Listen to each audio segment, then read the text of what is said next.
প্রত্যেকে যদি এটা দায়িত্ব নেই তাহলে তো হয়েছে নাকি? নিজের কাজটা যথাযথভাবে শেষ করার নামই হচ্ছে দেশপ্রেম। মানে দেশপ্রেম আর আলাদা বলতে কিছুই নেই। নিজের কাজটা, যে কাজটা আপনার দায়িত্ব, এটাকে যথাযথভাবে শেষ করতে পারলে দেশপ্রেম। ঠিক একইভাবে আমার জন্য কাজ করা, আপনি যখন আপনার পরিবারের দায়িত্ব নিচ্ছেন, আপনার ভদ্রা বুঝেন তো, ভদ্রাটার দায়িত্ব নেন। প্রত্যেকটা মানুষ যদি তার নিজের ভদ্রার দায়িত্ব নেয়, সেটাই তো আমার যথেষ্ট।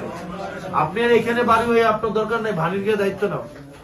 আপনার নিজের ঘরটা, নিজের আত্মীয় স্বজন, নিজের বাড়ি, বাইরের কেন্দ্রে বাইরের বাড়ি কি হয়েছে আপনার দেখার কোনো দরকার নেই। দুই নম্বর বিষয়, একই সাথে সাপলা বলি এবং হচ্ছে হ্যাঁ ভোটের পক্ষে আমাদের অবস্থান থাকবে। মা বোনদের কাছে যাবেন এবং যারা ভয় দেখাইতে আসে তাদের কথাগুলো মানুষকে বললেন যে তারা এখনই যদি ভয় দেখায়, কয়দিন পরে তারা কি অবস্থা শুরু করবে। তো আপনারা ভালো থাকবেন, সুস্থ থাকবেন। আজকে আপনাদের এলাকায় সারাদিন থাকবো, রাত পর্যন্ত। আপনারা আপনাদের আত্মীয় স্বজন, আপনাদের এলাকায় বা যে এলাকায় যাবো, ওই এলাকার মানুষকে আমাদের সালামটা পৌঁছাই দেন। আসসালামু আলাইকুম ওয়া রাহমাতুল্লাহি ওয়া বারাকাতুহু।